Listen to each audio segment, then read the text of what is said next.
In the quiet town of Bushey, Hertfordshire, a horrifying crime unfolded on July 9th, 2024 that would forever scar the community.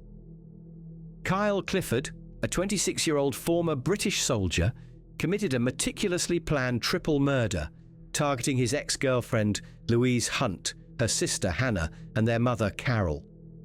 This act of violence not only devastated a family but also sent shockwaves across the nation.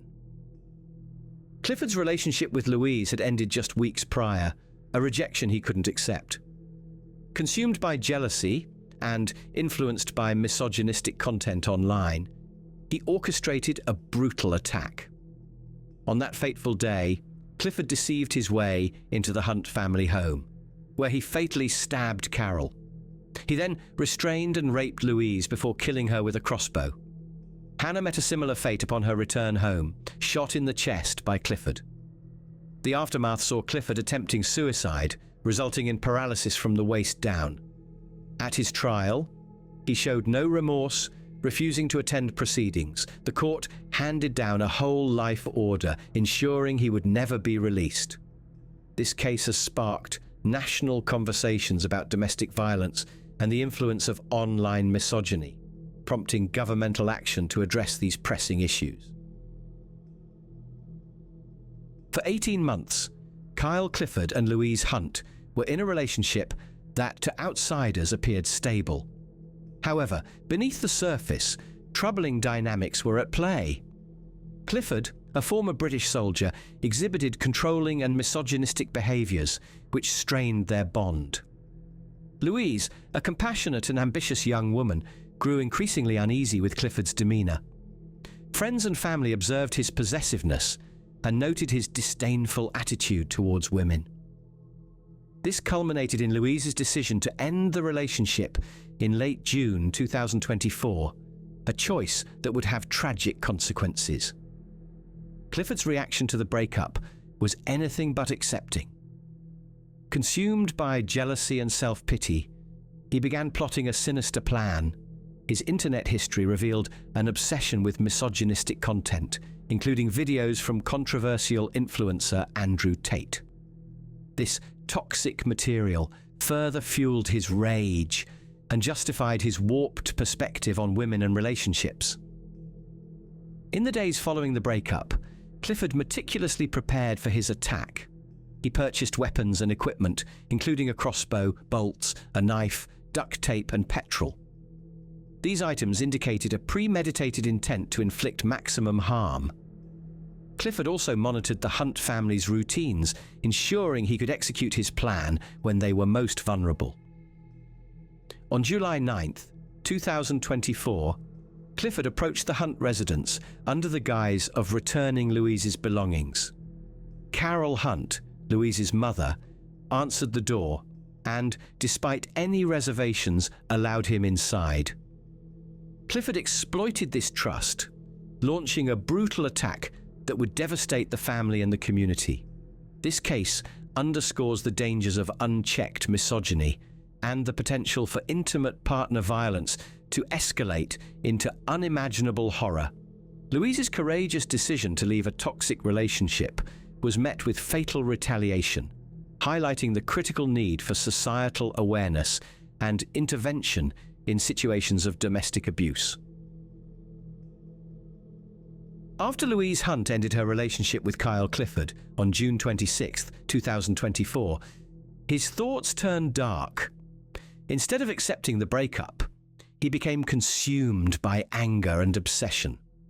Friends would later reveal that Clifford had always been possessive, but in the days following the split, his behavior escalated to something far more dangerous. He isolated himself, cut off communication with friends, and spent hours online searching for information about crossbows, home security systems, and chillingly, his ex-girlfriend's family. By June 28th, Clifford began taking action towards his plans. Surveillance footage showed him purchasing rope from a local store in Enfield, which would later be found at a site related to his intentions. Over the next few days, he carefully gathered necessary items. On July 3rd, he ordered a crossbow, 6 bolts, and a cocking device online, spending £360. His search history suggested he had been researching how crossbows work, particularly their effectiveness in various situations. His preparations didn't stop there. Clifford also bought large cans of petrol, duct tape, and heavy-duty gloves. The petrol suggests he may have initially planned to burn evidence after the attack.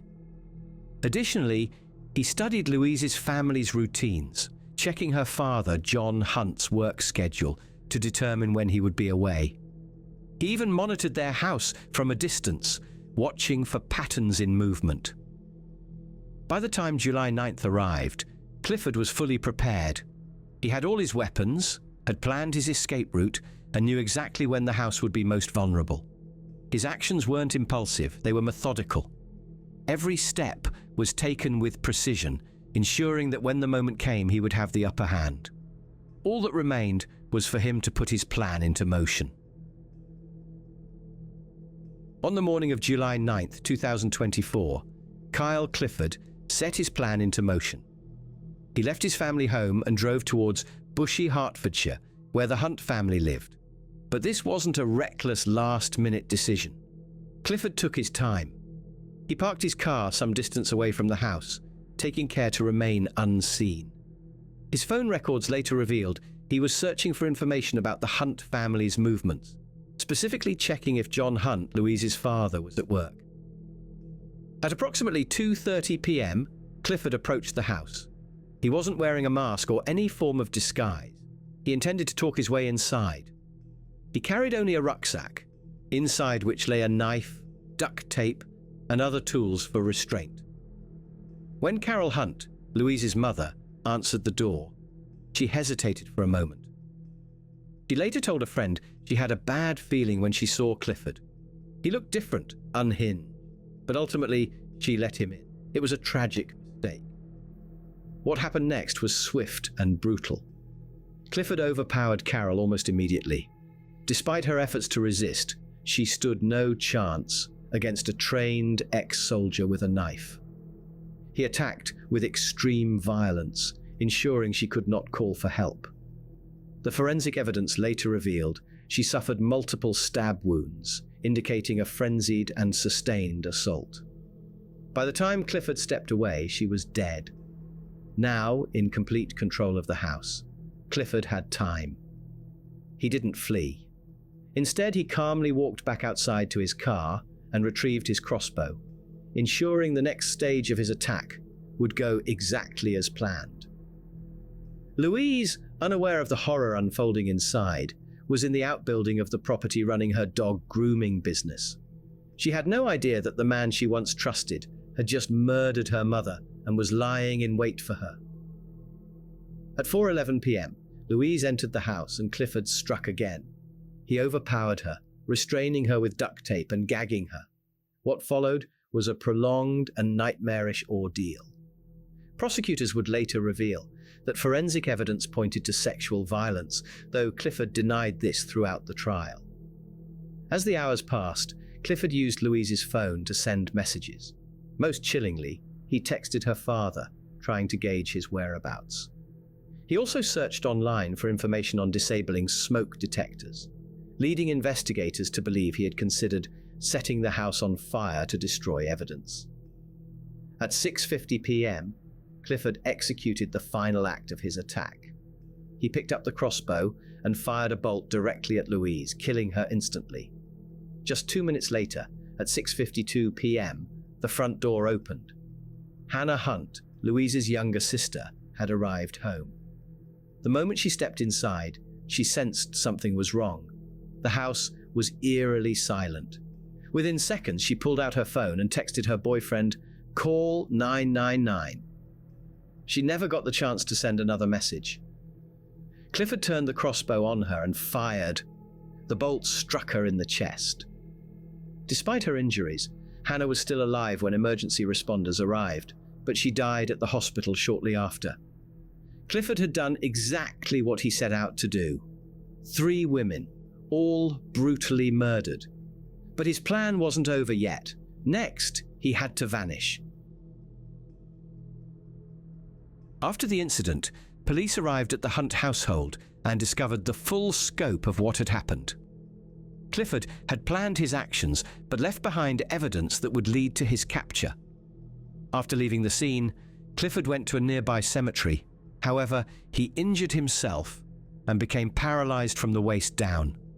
Authorities found him in a weakened state and in pain. The weapon used earlier was nearby, and it was clear that his plan had not gone as intended. In the wake of the discovery, the investigation into Clifford's actions was swift and unrelenting. Detectives uncovered a disturbing note, not filled with remorse for the lives he had taken, but with selfish justifications for his actions. It was a glaring display of his unrepentant nature, further evidenced when he refused to show any remorse during his police interviews. You accept, Kyle, that based on the evidence, that this is a premeditated murder of 3 people? Do you accept that you have meticulously planned this murder from the moment that you split up the bodies? Confronted with the brutality of his crimes, Clifford broke down, but not out of guilt. Instead, he wept for himself, consumed by self-pity. His failure to acknowledge the gravity of his victim's suffering was a stark reflection of his inability to comprehend the consequences of his actions. As Clifford faced trial, his injuries did little to mitigate the overwhelming evidence against him. Despite his refusal to attend the proceedings, the jury convicted him within 45 minutes. His sentencing was equally swift, with the judge condemning his cold, calculated cruelty and issuing a life sentence. But the impact of his crimes would resonate far beyond the courtroom. The Hunt family's grief was immeasurable, their lives irreparably shattered. Justice had been served, but the scars of that fateful day would remain forever. Possession of an offensive weapon, the crossbow, 1 year's imprisonment, concurrent. For the possession of an offensive weapon, the knife, 1 year's imprisonment, concurrent. For the murder of Carol Hunt, life imprisonment with a whole life order. The early release provisions are not to apply. For the false imprisonment of Louise Hunt, 8 years imprisonment concurrent. For the rape of Louise Hunt, 20 years imprisonment concurrent. For the murder of Louise Hunt, life imprisonment with a whole life order. The early release provisions are not to apply. For the murder of Hannah Hunt, life imprisonment with a whole life order. The early release provisions are not to apply. The trial of Kyle Clifford was a harrowing and emotionally charged affair, one that revealed the full extent of his brutal actions and their devastating impact on the Hunt family. Despite being paralyzed and unable to attend the proceedings, Clifford's presence was felt in the courtroom. His absence from the trial was symbolic of his refusal to face the consequences of his crimes. The evidence against him was overwhelming, and it didn't take long for the jury to reach a verdict. The prosecution laid out a detailed account of Clifford's meticulously planned attack on the Hunt family. From his preparation and surveillance of their home to the horrific way he executed each victim, the evidence painted a picture of a man driven by obsession and vengeance. Forensic experts testified to the gruesome nature of the crime scene, describing the multiple stab wounds inflicted on Carol Hunt and the precise execution of Louise and Hannah with a crossbow that left no room for escape. The brutality was incomprehensible, and it was clear that Clifford had shown no mercy to his victims. Throughout the trial, Clifford's actions were scrutinized, but perhaps the most revealing moment came during the victim impact statements. John Hunt, Louise's father, delivered a heart-wrenching statement about the pain of losing his wife and daughters. He spoke of the empty space left in his life and how Clifford's actions had destroyed an entire family. But amid his grief, John also found strength. He praised his daughter Louise for her courage in ending her relationship with Clifford calling her a beacon of light for other women in similar situations. The judge's remarks during sentencing were equally scathing. Disgusted by the calculated cruelty of Clifford's actions, the judge sentenced him to a whole life order, ensuring that he would spend the rest of his days behind bars. The judge condemned Clifford for his cowardice, noting how he had manipulated his way into the Hunt home and carried out his attack with chilling precision. The trial had been a grim journey, but in the end, justice was served, even if it could never undo the immense pain caused. The reflection on Kyle Clifford's crimes is one marked by deep sorrow, but also by a sobering understanding of the dangers posed by unchecked obsession and domestic violence. Clifford's actions were not impulsive or born from a moment of rage, but instead the product of a cold, calculated plan. His inability to accept rejection, coupled with his deep-seated possessiveness, led to the complete destruction of an entire family. What began as an attempt to regain control over a relationship he had lost ended in the murder of 3 innocent women, a crime that would haunt the survivors and the community forever. Clifford's failure to show any remorse throughout the investigation and trial highlights the chilling nature of his personality. He never once acknowledged the pain he caused to his victims or their loved ones. Instead, he remained consumed by self-pity, lamenting his own suffering rather than facing the reality of his monstrous actions. His selfishness was palpable, from the way he planned his attack to the way he collapsed inwards, unable to even comprehend the scale of the destruction he had wrought. However, amid the tragedy, there is a glimmer of hope in the story of Louise Hunt's strength. Her decision to walk away from an abusive relationship, though it came at a devastating cost, serves as a powerful reminder of the importance of self-empowerment. Her courage to escape the toxic grip of Clifford should serve as an inspiration to others in similar situations.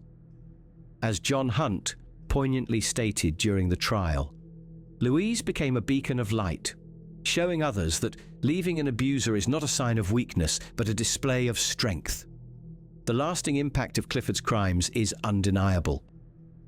While justice has been served with his life sentence, the scars left on the Hunt family and their loved ones will never fully fade. But in the face of such darkness, the resilience and bravery shown by the victims continue to shine through, ensuring that their legacy will never be defined by Clifford's actions.